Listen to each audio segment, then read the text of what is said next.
자, 이제 오늘의 세 번째 시간이면서 마지막 시간은 제3편 중개 실무가 되겠습니다. 실제 중개 업무하는 내용이 중개 실무인데, 우리가 방금 전 시간에 공부한 거, 오늘 2시간 한 것은 부동산 거래 신고 등에 관한 법령이었죠. 이 과목이,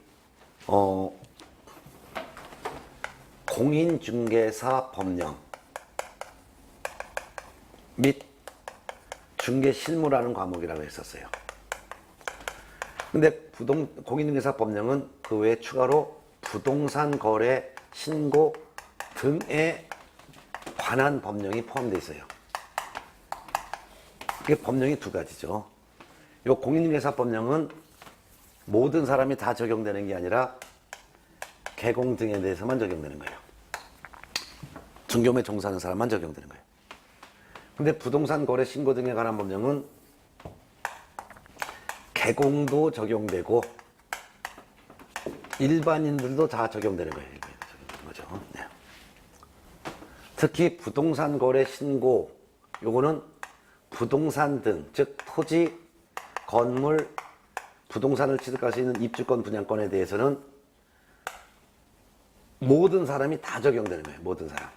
그러니까 개공 등뿐만 아니라 일반인도 적용되는데, 이 일반인은 외국인도 적용된다 이거죠. 외국인도 적용되는 거예요. 요 같은 토지, 건물 또는 부동산을 취득할 수 있는 입주권, 분양권에 대한 매매 계약이 체결됐을 때 60일 이내 신고를 해야 될 의무가 있다는 것이 우리가 이제 정리했었던 거죠. 근데 요 등에 대해서는 두 가지가 있다 했어요. 외국인만 특별히 추가로 적용되는 게 있다 했어요. 외국인. 어떤 경우냐? 이 어떤 부동산 등에 대해서 외국인은 매매 계약이 일 때도 신고 의무가 있지만 매매 계약뿐만 아니라 교환 계약, 증여 계약을 통해서 취득해서도 60일 이내 신고해야 되고, 계약이 아닌 판결, 경매, 상속 이런 경우도 다 신고를 해야 된다는 거죠.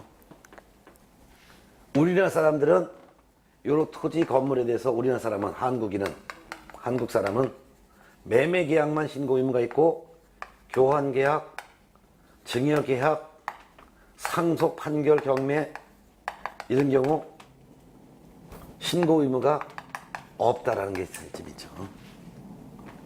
또한 외국인이 우리나라의 토지를 취득하게 되면 중요한 영향을 미치는 군사구역, 문화재구역, 생태경관지역, 야생생물 특별보호구역, 이런 구역이나 지역 등의 토지를 취득하고자 할 때는 먼저 허가를 받고 나서 계약을 해야 되고, 계약하고 나서 또한 이게 만일 매매계약이라면 매매계약일로부터 60일 내 신고, 매매계약이 아니라 교환계약, 증여계약인 경우도 60일 내에 별도로 신고해야 될 의무가 또 있다는 것이죠. 외국인은. 근데 이러한 구역에 대한 지역 토지에 대해서 한국 사람은 이거는 허가를 받지 않아. 허가를 받지 않아도 계약을 할 수 있고, 그렇지만 계약했으면 매매계약이라면 매매계약일로부터 60일 이내에 이 부동산 거래 신고를 해야 된다는 거죠. 부동산 거래 신고 의무는 있는 거예요.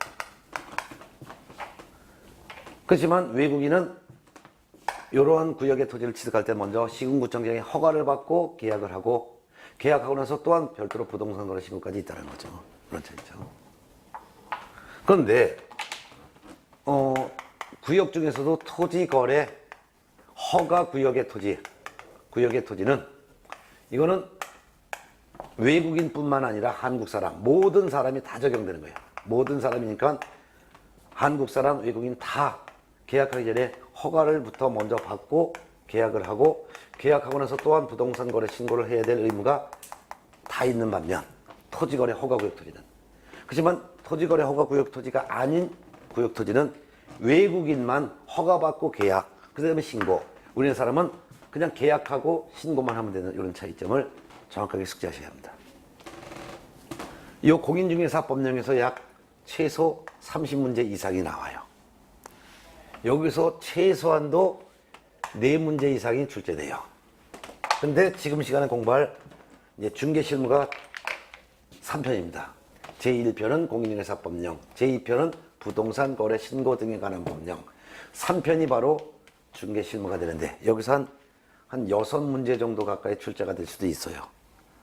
6문제 정도가 출제가 될 수가 있죠. 그럼 이 중개실무 요 내용을 지금부터 하는 거예요. 교재는 97페이지부터 넘어가겠습니다. 그래서 97페이지부터 중개실무 일반에서 들어갑니다. 중개실무. 네. 그럼 이 중개실무가 뭐냐?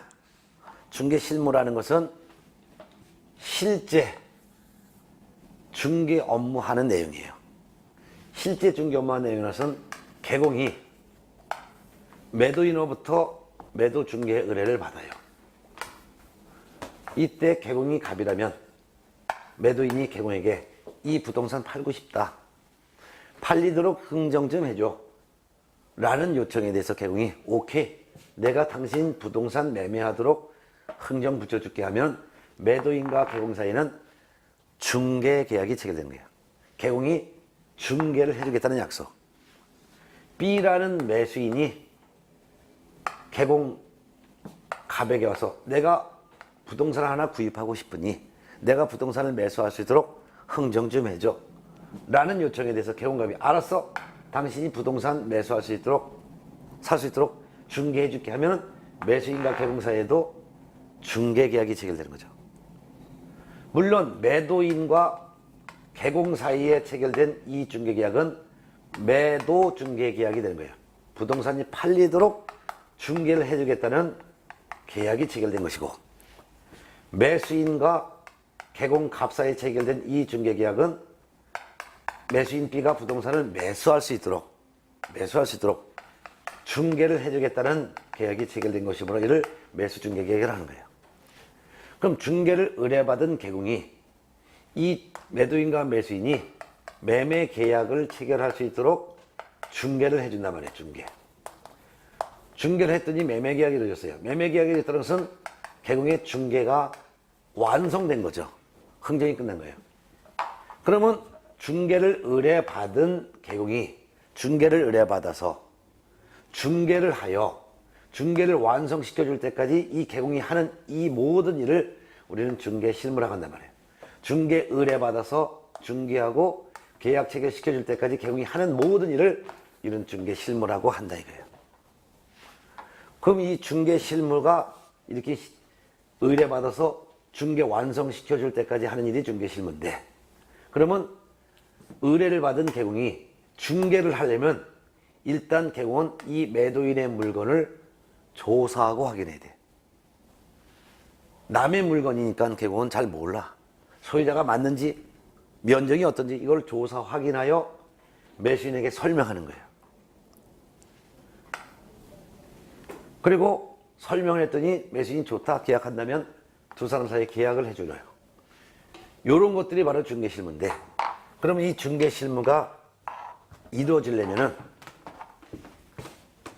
중개를 의뢰받은 개공이 매도인의 물건을 매수인에게 설명하기 위해서 먼저 매도인의 물건을 조사 확인부터 하고 그 다음에 물건을 구입하라고 설명을 해야 되는데, 어떻게 물건을 조사하고 또한 어떻게 설명을 해야 되며 또한 중개가 완성되었을 때 서류를 작성해야 되는데, 확인설명서 거래계약서, 이 서류를 작성하는 방법은 뭔지, 방법론이 바로 실무의 성격을 갖고 있는 거예요.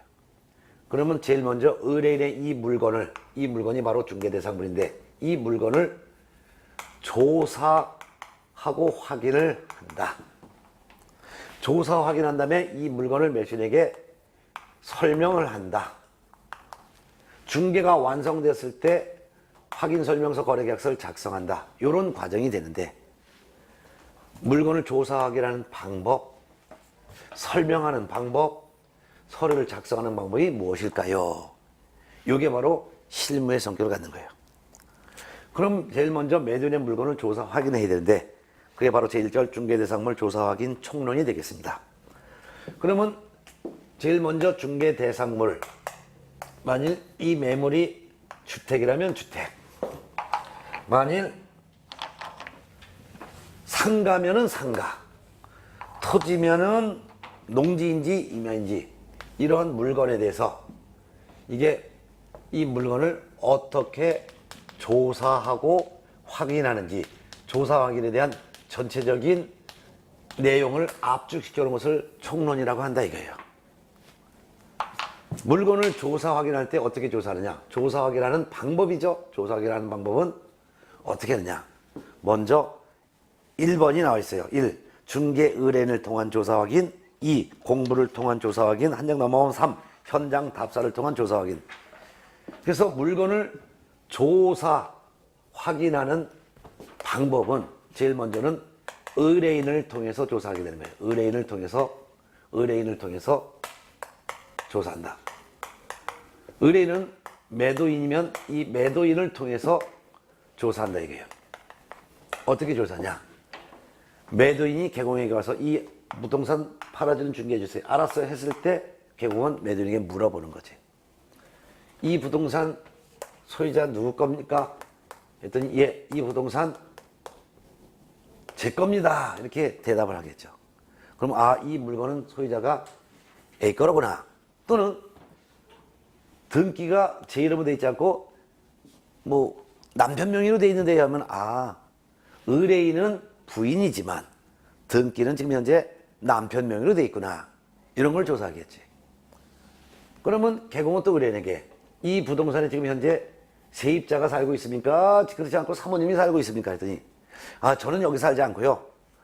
저는 딴 데 살고요. 이 팔아달라는 이 물건은 지금 현재 임차인이 거주하고 있습니다. 그럼 임차권자가 있다는 거죠? 그럼 임대차 기간 얼마 남았습니까? 아직 1년 남았네요. 그러면 이 1년이 남았으면 이런 부동산을 매수한 사람은 아무리 대금을 다 지급했다 하더라도 등기는 잊어받으셔도 여기 살고 있는 세입자를 내보낼 수 없어요. 부동산을 매수한 사람은 소유권도 취득하지만 종전 소유자가 지금 세입자에게 보증금 받고 빌려줬단 말이에요. 임대차 기간까지 끝날 때까지 살도록 이 부동산을 매수한 사람은 그대로 다 인정해 줘야 되는 거예요. 그리고 임대차 기간 끝나면 이 부동산을 매수한 사람이 보증금을 반환해 줘야 되는 의무를 그대로 또 안기 때문에 임대차 기간 보증금 얼마로 살고 있는 세입자가 있는지, 월세가 있으면 월세를 얼마 받는지 이런 것도 확인해 보는 거죠. 물어보는 거. 또한 개공은 이 부동산의 소유자는 혹시 이 부동산을 은행에 담보 제공하고 돈 빌린 게 있습니까? 이를 우리는 근저당이라고 하죠. 그러면 예, 근저당권자 즉 뭐 신한은행, 국민은행 여기다가 돈 빌렸습니다. 얼마입니까? 그럼 채권 최고액을 확인해요. 채권 최고액이라는 것은 여러분 민법에서 그렇게 배우셨을 거예요. 돈을 소유자가 은행에 부동산 담보 제공하고 돈을 빌려갈 수 있는 최대 한도를 말하는 거예요. 채권 최고액에서 2억 원을 채권 최고로 빌렸다면 여기에 한 실제 빌려간 것의 120%죠. 실제 빌려간 것은 약 80%밖에 안 되는 거예요. 1억 6천만 원을 실제 빌려갔는데 등기부에는 2억 빌려간 것처럼 보여줘요. 왜 그렇게 됐을까? 이 1억 6천만 원 원금 빌려갔으면 여기다 플러스 모두 내야 돼. 이자. 근데 이자를 밀리면은 이자까지 밀린 게 합쳐서 2억 정도까지 갈 때까지는 빚을 안 갚아도 경매 안 들어와. 근데 원금 빌려간 거하고 밀린 이자하고 합쳐갖고 요 채권 최고액이 2억으로 됐을 때 2억에 될 때까지도 이거 안 갚으면은 은행이 경매 들어온단 말이에요. 그래서 요런 채권 최고액이 얼마인지 이런 것도 물어보는 거죠. 물어보는 거예요. 그러면 여기뿐만 아니라 이 구조라든가 뭐 이런 것도 물어보지. 혹시 거실을 베란다까지 텄습니까? 안 텄습니까? 이런 거. 이런 것도 물어보겠죠? 예. 이런 것들도 다 물어봐서 조사하는 거예요. 조사선 전부 다가 개공이 매도인에게 문의해서 조사한다 이거예요. 근데 의뢰인을 통한 조사는 신뢰도가 있어요, 없어요? 신뢰도가 없지. 왜? 의뢰인은 자기에게 유리한 것만 얘기하지 불리한 얘기는 안 하기 때문이에요. 그렇기 때문에 의뢰인을 통한 이 조사는 그냥 참고로만 하고 개공 등이 직접 조사해야 돼요. 이때 조사는 개공이 해도 되고 소공이나 보조원에게 시켜도 돼요. 그럼 직접 조사하는 방법이 두 가지예요. 그게 바로 공적 장부를 통한 조사예요. 공적 장부를 줘서 공부라고 합니다. 공적 장부, 즉 공부란 국가기관이 발급한 서류를 통해서 조사한다 그 말이에요. 그럼 부동산에 대해서 조사하는 거니까 부동산에 대한 공부를 조사하는데, 부동산의 공부 종류가 여러분 등기법 선생님이 17가지가 됩니다 이렇게 했을 거예요. 그렇죠? 그래서 대장, 등기부, 지적도, 임야도, 수치지적부, 대지권 등록부, 공유지 연명부, 토지이용계획 확인서, 줄줄줄 해서 한 17가지 장부가 있단 말이에요. 이런 국가가 발급한 장부를 공부라고 하는데, 이 공부를 통해서 조사하는 거예요. 그럼 이 17종류의 공부를 기본적으로 다 여러분들 등기법 선생님이 상세히 설명할 거예요. 그 중에서 대표적인 공부가 있는 게 양가로 1번 대장이 나와요. 대장 등본. 이 대장이라는 것은 부동산에 관련된 공부 중에서 제일 처음 만들어지는 장부가 바로 대장 등본이에요. 만일 토지면 토지 대장이 될 것이요, 건물이면 건축물 대장이 될 것이요, 임야면은 임야 대장이 되겠죠. 이 대장 등본에는 이 부동산에 대한 기본적인 사항이 다 기재가 돼 있어요. 만일 토지라면 이 토지의 소재지는 어디에 있습니다. 지번은 몇 번지에 있는 겁니다. 그리고 이 부동산의 종류는 농지입니다, 대지입니다, 임야입니다. 면적은 몇 제곱미터입니다. 지목은 어떠합니다. 이런 것이 다 나와 있죠. 건물이라면 이 건물의 종류는 어떤 건물입니다. 아파트인지, 다세대인지, 다가구인지, 연립인지, 이 건물의 소재지 지번은 어떻고 면적은 어떻습니다. 또한 건물의 구조는 어떤 구조고요. 이 용도는 어떤 용도입니다. 또한 건폐율은 몇 %이고 용적률은 몇 %입니다. 이런 내용이 건축물 대장에 다 나와 있죠. 그래서 부동산에 대한 공부 중에서도 제일 먼저 만들어진 최초의 장부가 바로 토지대장, 임야대장, 건축물 대장이 되는 거죠. 요 같은 대장이 만들어져야지만 그때서야 만들어지는 거예요. 나머지 공부가 다 만들어지는 거예요. 근데 참고적으로 부동산의 기본적인 사항 중에서도 이 토지와 저 토지의 경계가 어디인지, 토지에 생긴 형상, 즉 지형은 어떻게 생긴 형상인지, 이런 것은 토지대장, 임야대장을 통해서는, 대장을 통해서는 이게 확인이 안 돼. 대장을 통해서는 이게 확인이 안 되더라 이게. 이게 확인이 안 돼.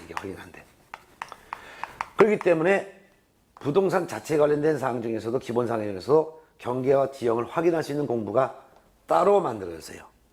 그게 바로 그림이야, 그림. 그림인데 색깔을 칠한 게 아니라 손으로 그림이 그려졌어요. 손으로 그림이 그려졌는데 이를 우리는 땅에 대한 그림을 지적도라고 해요. 산에 대한 그림을 우리는 임야도라고 합니다. 요거를 통해서 확인하는 거예요. 물론 지적도에도 소재지는 어디에 있습니다.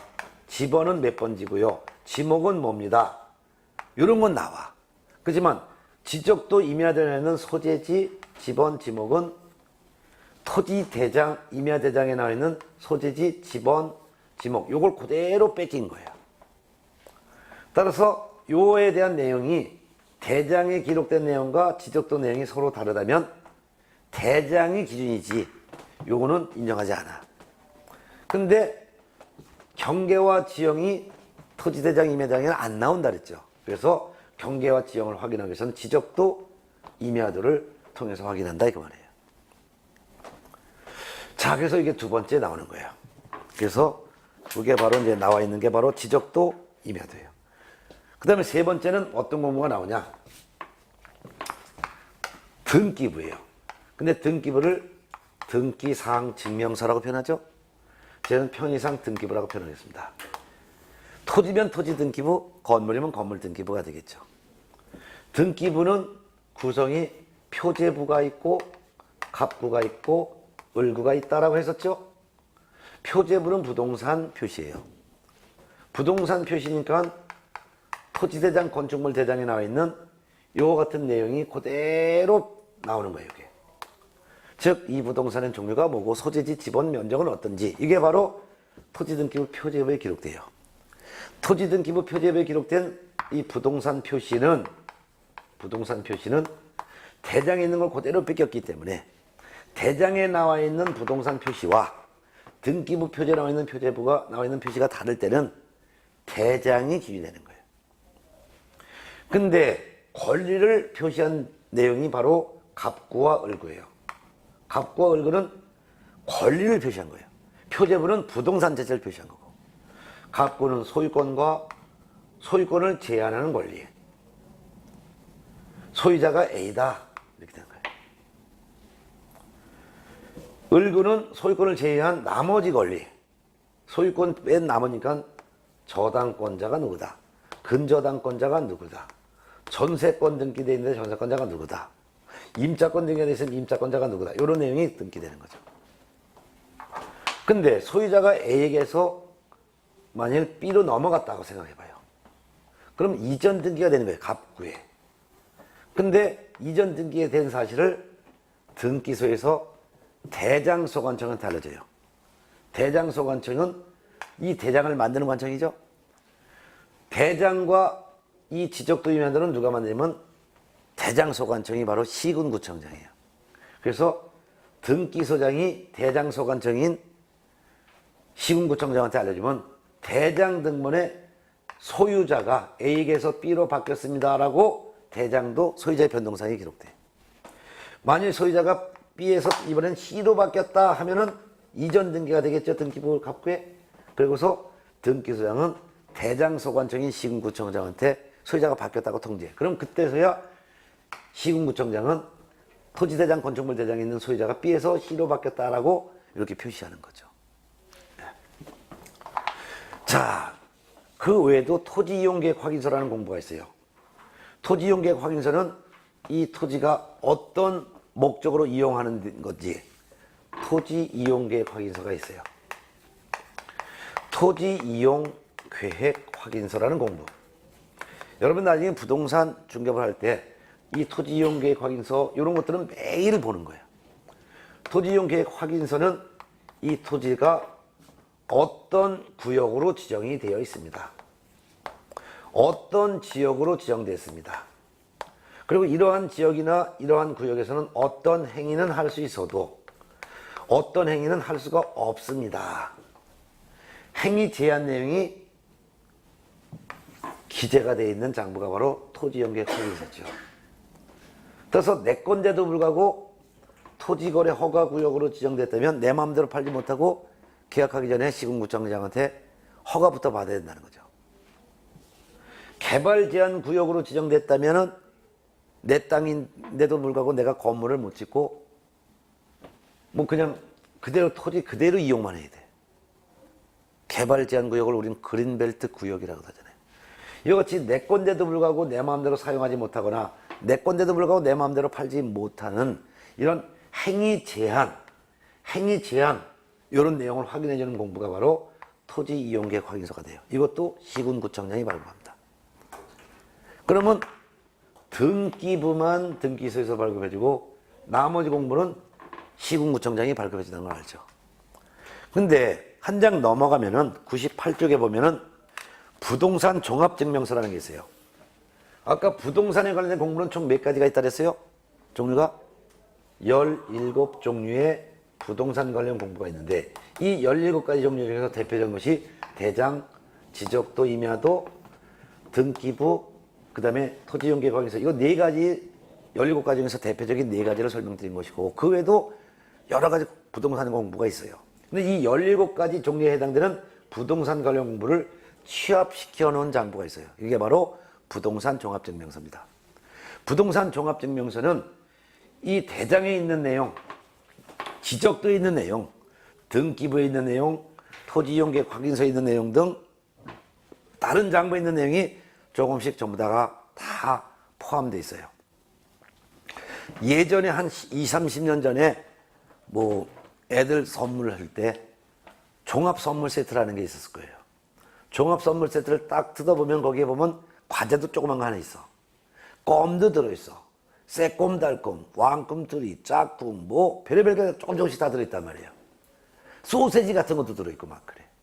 그래서 조금씩 골고루 이렇게 한꺼번에 포장되어 선물 세트가 있는 종합 선물 세트와 똑같이 부동산에 관련된 17가지 종류의 장부 내용 중 일부가 조금씩 다 포함되어 있는 그런 장부가 있는데 이를 부동산 종합증명서라고 한다. 이런 장부를 통해서 이제 매도인의 물건을 조사하는 거예요. 근데 의뢰인을 통해서도 조사했고 공적 장부를 통해서 조사했는데도 불구하고 조사가 안 되는 내용도 있어요. 이런 것은 개공등이 직접 현장에 가서 조사하는 거예요. 현장 조사. 현장 조사를 임장 활동이라고도 합니다. 어떤 경우에 현장에 가서 조사하냐? 일단 이 둘을 통해서 확인이 안 돼. 의뢰인을 물어봤는데도 확인이 안 돼. 공적 장부를 통해서도 확인이 안 돼. 예를 들면은 뭐 유치권을 주장하고 있는데 의뢰인은 저 사람 유치권 공사대금 얼마인지 나는 모르겠어. 또는 분묘기지권, 남의 토지에 설치된 분묘에 가서 분묘를 설치한 사람이 가서 제사를 지낼 수 있는 거리를 분묘기지권이라고 하죠. 민법에서 했죠. 네. 그래서 내 땅에 있는 분묘에는 당연히 내가 가서 제사 지내고 관리할 수 있지.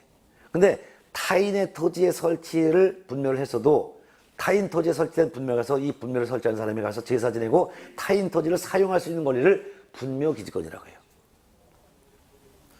분묘기지권은 그 땅 속에 시신이 있어요. 시신은 등기 능력이 없습니다. 그러니까 등기할 수도 없어요.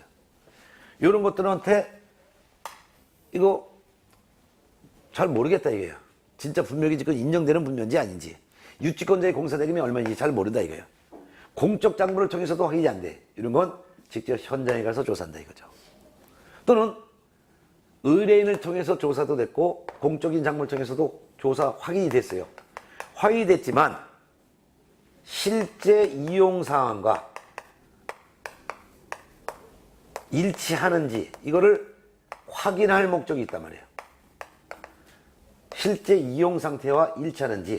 예를 들면 토지 대장에 지목이 임야로 돼 있어. 산이다 이게.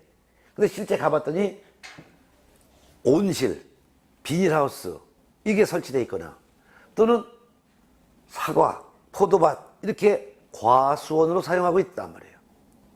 그럼 실제 지목과 공부상의 지목이 다르잖아요. 이렇게 실제 이용과 공부에 나와 있는 내용이 일치하는지 요거를 파악할 목적으로 공부에 나온 거 확인됐다 하더라도 이걸 또 현장에 가서 조사할 필요성이 있다는 거죠. 이같이 매도인의 물건을 조사해야지만 매수인에게 설명할 수 있는데 매도인의 물건을 조사할 때는 의뢰인을 통해서 조사도 하고 공적 장부를 통해서 조사도 하고 현장에 가서 조사하는데 특히 공부를 통한 조사와 현장 조사는 의뢰인을 통한 조사는 신뢰도가 떨어지기 때문에 의뢰인을 통한 조사는 그냥 참고로만 하고 직접 공부를 통해서 조사하거나 직접 현장 가서 조사해서 물건을 조사 확인 마쳐야지만 그때서야 매수인은 설명을 결국은 매수인에게 설명을 한다 이거예요. 그 중에서도 제2절 중개대상물 조사 확인 강론이라는 게 나오는데 1번 중개대상물의 기본적인 사항이라는 게 있어요. 중개대상물의 기본적인 사항이라는 것은 이 부동산의 종류는 무엇일까요? 이 부동산의 소재지는 어디에 있습니까? 지번은 몇 번지에 있습니까? 면적은 어떠합니까? 이 토지의 지목은 뭡니까? 이 건물의 구조는 어떻고요? 용도는 어떻습니까? 건폐율은 몇 %입니까? 용적률은 몇 %입니까? 이런 거예요. 이게 바로 기본적인 사항이에요.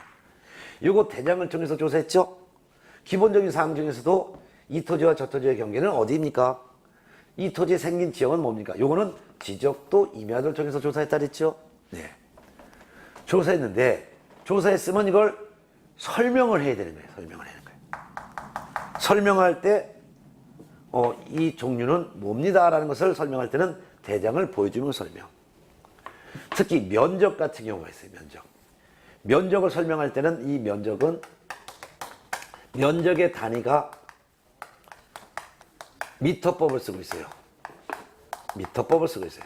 그래서 여러분들 부동산 관련 공법이나 또는 지적법 등기법에서 선생님이 몇 제곱미터 이런 단위를 맨날 쓰고 있을 거예요. 예. 그래서 몇 제곱미터 이게 바로 미터법이라는 거예요. 그래서 면적의 단위는 제곱미터예요.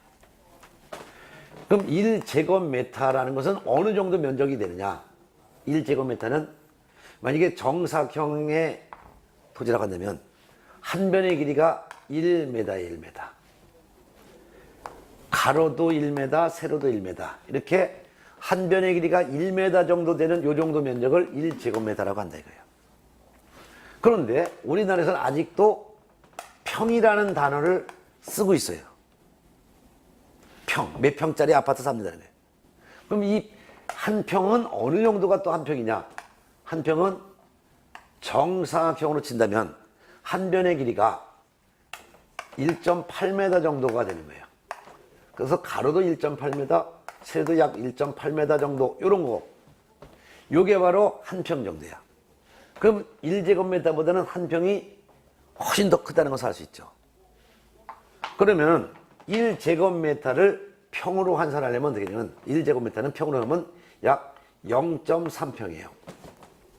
정확한 것은 0.3025평인데 약 0.3평이 되는 이게 1제곱미터예요. 그럼 1평은 몇 제곱미터냐? 제곱미터로 환산하면 약 3.3제곱미터예요. 정확한 것은 3.3058제곱미터인데 약 3.3제곱미터. 근데 모든 공부에는 면적이 나올 때는 제곱미터로 나오지 평으로 나오는 건 하나도 없어요. 그렇지만 거래소는 평도 같이 쓰더라 이거야. 만일 어떤 아파트가 150제곱미터 아파트가 매물이래요. 면적이. 그럼 공부에는 전부 다가 150제곱미터로 나왔을 거란 말이에요. 그럼 의뢰인이 이거 150제곱미터는 몇 평 정도 됩니까? 하면은 이거를 평으로 하면 몇 평 정도 됩니다. 이걸 설명할 수 있어야 돼요. 그러면 제곱미터를 평으로 환산하는 방법은 제곱미터에다가 0.3을 곱하는 거예요. 그럼 약 45평 정도 됩니다. 이렇게 설명해야 되겠죠? 어떤 사람이 만일 반대로 제가 저 아파트 50평짜리 아파트 살고 있습니다. 50평짜리 아파트 살고 있대. 그러면 이건 몇 제곱미터 됩니까? 이렇게 물어보면 평을 제곱미터로 환산하는 방법은 여기다가 3.3을 곱하는 거예요. 그럼 얼마 돼요? 3호 15, 150. 3호 15. 그럼 약 155제곱미터 정도 됩니다. 이렇게 얘기한 거죠? 그래서 제곱미터를 평으로 환산하려면 0.3을 곱하는 것이고 평을 제곱미터로 환산하는 방법은 3.3을 곱한다. 요 정도는 기초 상식으로 여러분들이 아마 등기법에서 선생님이 설명 주셨을 거예요. 이런 건 기본적으로 알고 있어야 되는 거죠. 네. 자, 그 다음에 오른쪽에 양가로 2번 권리관계가 있는데요. 참고적으로 교재 98페이지 보면 맨 밑에 지세, 동그라미 6번 지세라는 게 있을 거예요. 지세. 이 단어를 아는데 지세라는 건 뭐냐면은 지세는 토지의 경사도를 말해요. 지세. 토지의 경사가 가파르다, 완만하다, 평평하다. 이걸 지세라고 해요. 근데 이 지세는 공적 장부에 나와야 안 나와요? 안 나온단 말이에요. 그렇기 때문에 지세도 현장에서 조사한다. 그렇게 하는 소리죠. 그 다음에 건축물의 동그라미 7번 건물의 방향이라는 게 있어요. 방향. 건물의 방향. 이 건물의 방향도 공부에 안 나와요. 안 나와. 나올 것 같지만 안 나와. 그렇기 때문에 현장에 가서 조사하는 거예요. 건물의 방향도. 근데 건물의 방향을 법령에서 이렇게 하고 있어요. 이 건물이 주택이냐 주택이 아니냐 이렇게 나눠놓고 주택의 방향은 주실을 건물의 방향으로 해요. 주실. 즉 주실인 것은 주로 많이 있는 장소.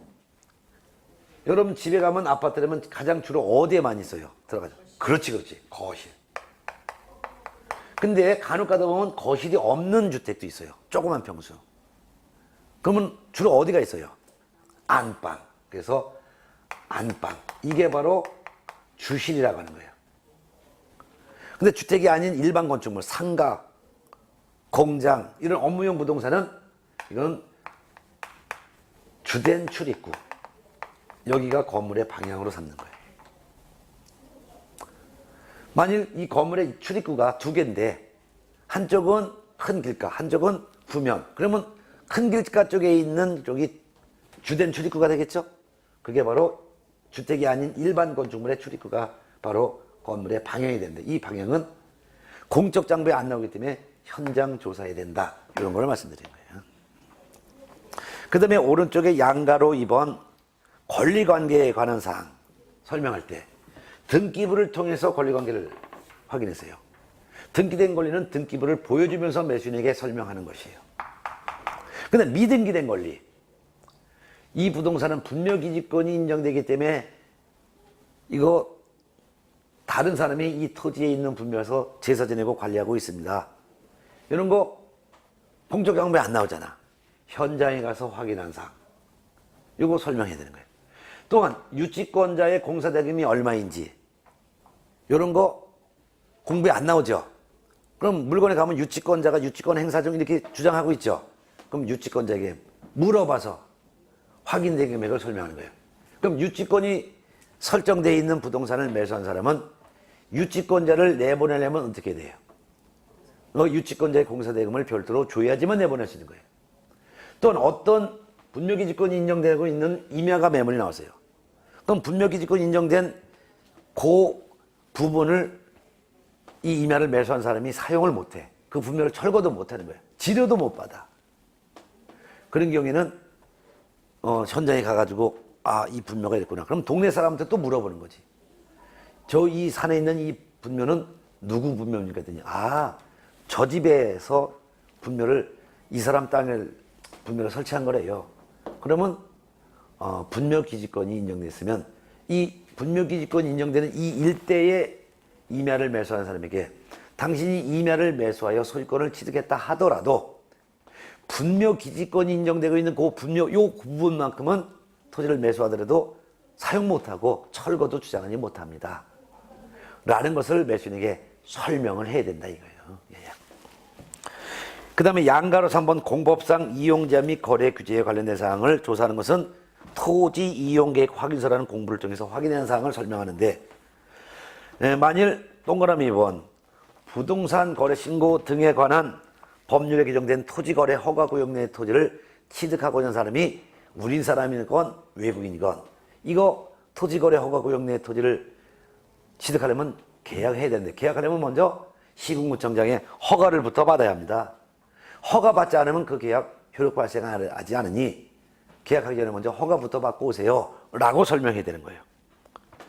또한 동그라미 3번 농지법상 농지취득 자격증명제에 따라 농지를 매수하고자 하는 사람에게는 당신이 농지에 대한 소유권을 취득하려면 등기를 해야 되는데, 등기하려면 농지 소재지 관할 시구 읍면장이 발급해준 농지취득 자격증명원이 있어야 됩니다. 농지 취득할 수 있는 자격이 있음을 증명할 수 있는 농부라는 확인 증명서가 있어야지만 이전 등기할 수 있으니까 나중에 이전 등기하려면 시구 읍면에 가서 농지 취득 자격 증명을 띄우다가 등기소에 내야지만 등기해 줍니다. 이런 거 매수인에게 설명을 해야 된다 이거죠. 예. 자, 마지막에 제3절 거래계약서 작성 실무예요. 자, 중개를 완성시켰을 때 확인설명서라는 서류도 작성하지만 거래계약서도 작성해서 교부해야 돼요. 이때 거래계약서를 작성을 하고자 할 때 개공은 일단 거래 당사자인 매도인과 매수인을 최종적으로 확인한 다음에 계약서를 쓰게 되는데, 이때 매도인과 매수인 중에서 위험한 사람은 매도인이 위험한 거야. 매수인은 돈을 주는 사람이고 매도인은 등기를 넘겨주는 사람이에요. 그럼 돈을 주는 매수인이 사기칠 리가 없고, 사기친다면 돈을 받는 요 매도인이 사기칠 위험이 있으니 매도인을 중점적으로 확인해야 되는 거예요. 이때 확인할 경우 교재 99쪽 양가로 1번 이 매도인이 자연인이라면, 즉 여러분이나 저처럼 살아있는 생명체인 자연이라면 1번 권리의 진정성을 확인해야 돼요. 권리의 진정성이라는 것은 이 매도인이 진짜 소유자인지 이것부터 확인하는 거죠. 진짜 소유자인지 확인하는 것은 일반적으로 등기사항 증명서, 즉 등기부를 통해서 확인하죠. 등기부 갑부에 소유자의 성명과 생년월일이 나와 있잖아요. 근데 이 매도인이 개공 입장에서는 전혀 모르는 사람이야. 그럴 때는 등기부뿐만 아니라 이 사람은 자기 부동산이라는 것을 증명할 수 있는 등기필증 갖고 있죠. 등기필증도 매도인으로부터 제시받아서 확인해야 돼요. 등기필증이 뭐예요? 매매계약서에다가 등기소 도장 찍혀져 있으면 그게 바로 등기권리증이죠. 그리고 두 사람이 또 매매계약서, 그럼 매매계약서 있죠. 매매계약서에 등기소 도장 찍혀 있으면 그게 또한 등기권리증이 되는 거죠. 한 장 넘어가면 동그라미 2번 행위 능력 등을 확인해 본다 이거예요. 그건 무슨 말이냐면 이 매도인 A가 진짜 소유자인지가 확인됐어요. 그렇지만 이 매도인이 계약을 체결할 수 있는 권리가 있는지 능력이 있는지 이걸 확인하는 거예요. 근데 이 사람이 계약 체결 능력이 없어요. 예를 들면 미성년자일 수도 있죠. 이 사람이 금치산자, 즉 피성년 후견을 받는 사람일 수도 있죠. 또는 한정치산자, 즉 피한정 후견을 받는 사람일 수도 있잖아요. 그러면 이런 사람인지는 어떻게 확인하냐? 후견 등기부를 띄우는 거죠. 물론 미성년지 여부는 주민등록증을 보면 알아요. 근데 피성년 후견인 또는 피한정 후견인지 여부는 후견 등기부에 나와 있어요. 등기부는 세 종류가 있다라고 등기법에서 말씀하셨죠. 첫 번째는 부동산 등기부, 두 번째는 법인 등기부, 세 번째는 후견 등기부. 그러니까 법원에 가서 후견 등기부를 띄워가지고 피성년 후견인, 즉 금산자인지, 피한정 후견인, 즉 한정산자인지를 확인하는 거예요. 확인해 봤더니 얘들이 미성년자다 하면 미성년자의 법정 대리인이 대신 계약을 하는 거예요. 미성년자의 법정 대리인은 부모가 법정 대리인이죠. 만일 얘들이 피성년 또는 피한정 후견이라면 얘들의 법정 대리인 대신 계약하겠죠. 근데 미성년자의 법정 대리인은 부모야, 부모. 근데 피성년 후견인, 피한정 후견의 법정 대리인은 얘들이 성년인 거예요, 성년. 성년인데 피성년 후견인, 피한정 후견을 받는 사람이라. 생또라이 또라이란 말이에요. 이럴 때는 결혼했다면 배우자가 법정 대리인.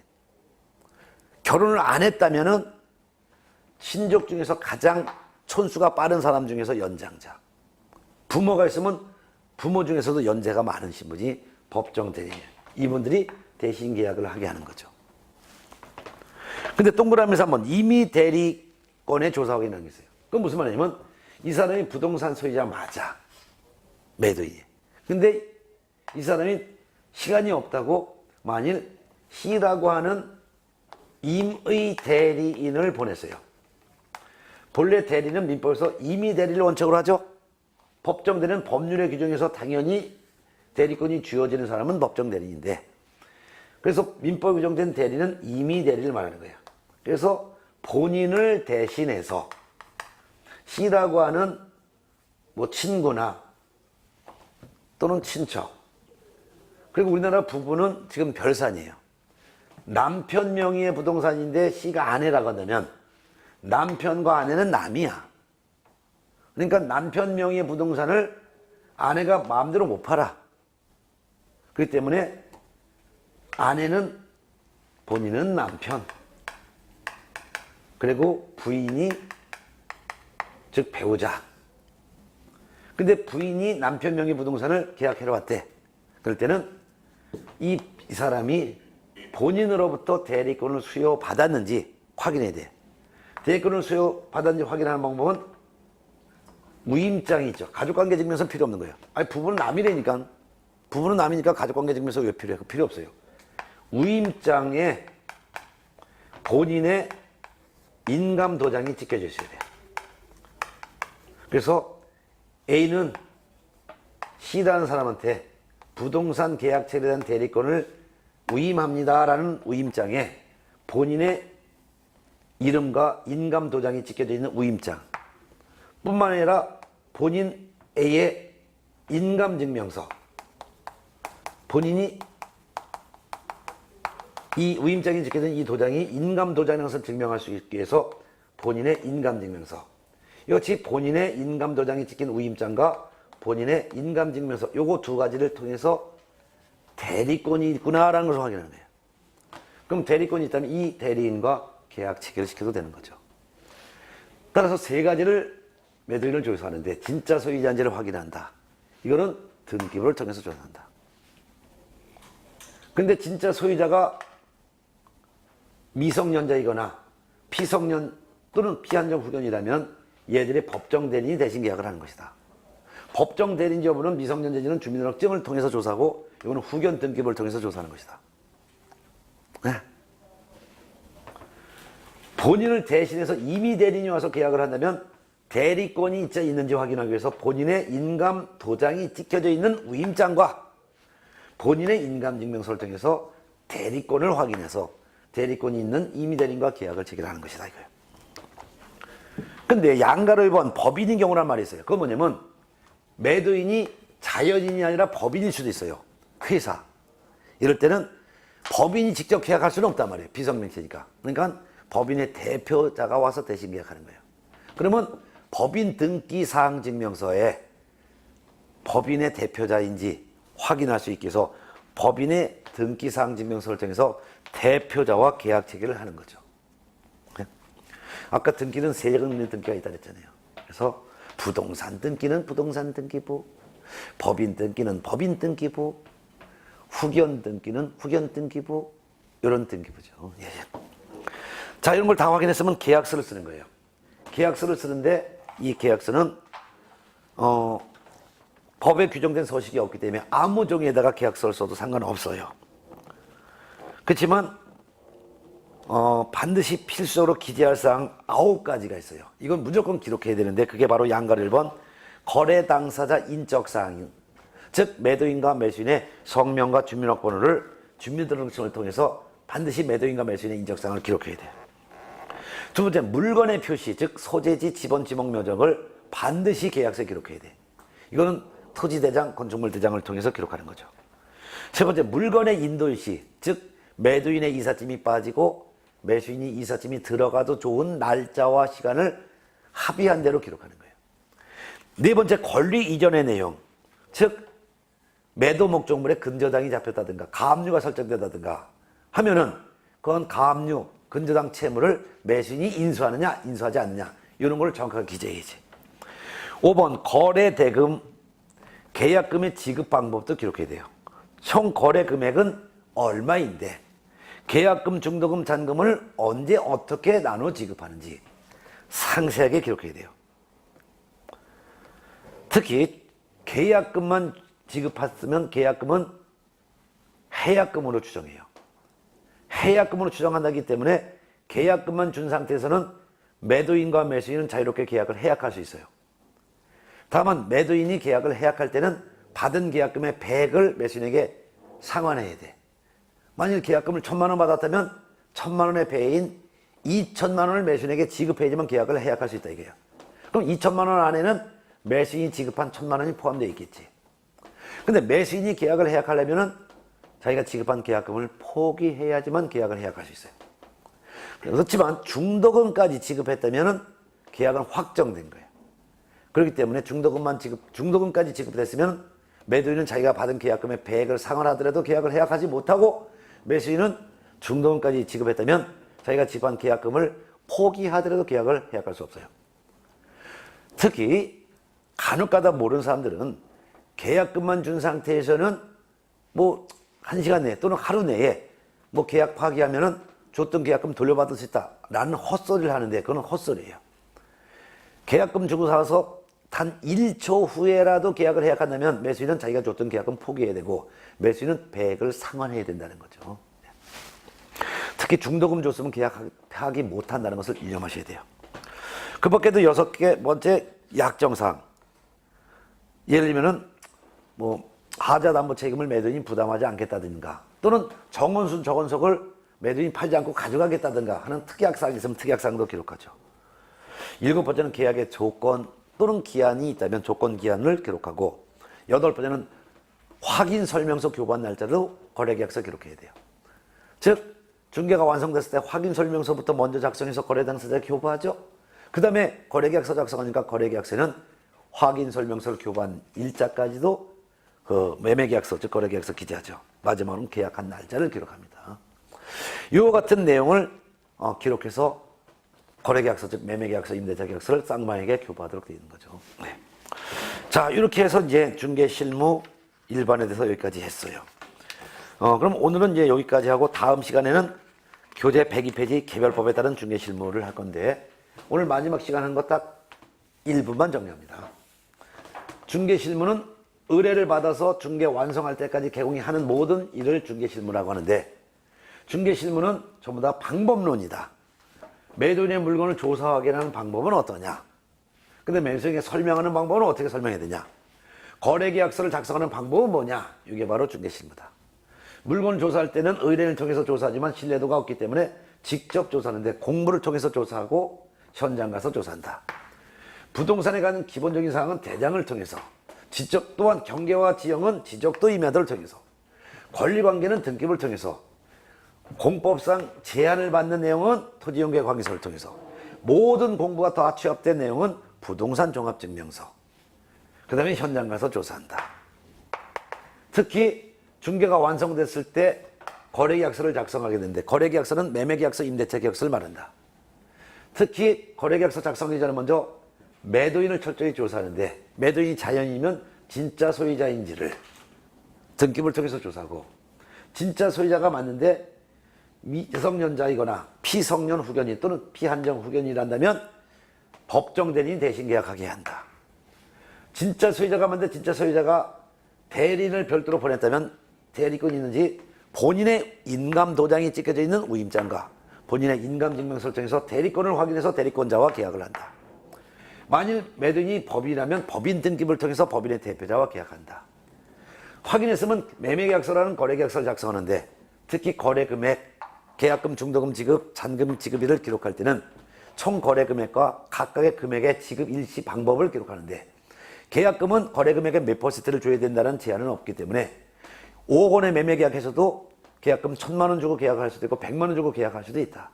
근데 계약금만 준 상태에서는 계약을 자유롭게 해약할 수 있지만 다만 매도인은 받은 계약금의 배액을 상환해야 되고 매수인이 계약을 해약하려면 계약금을 포기해야 된다. 그렇지만 중도금을 지급했으면 계약은 파기 못한다. 이런 내용을 정리했습니다. 그럼 다음 시간에 102페이지 개별법에 따른 중개실무 즉 민법에서 배운 내용인 주임차법, 상임차법, 경매, 공매 이런 내용을 가지고 다음 시간에 뵙겠습니다. 다음 시간에 뵐까요? 수고하셨습니다.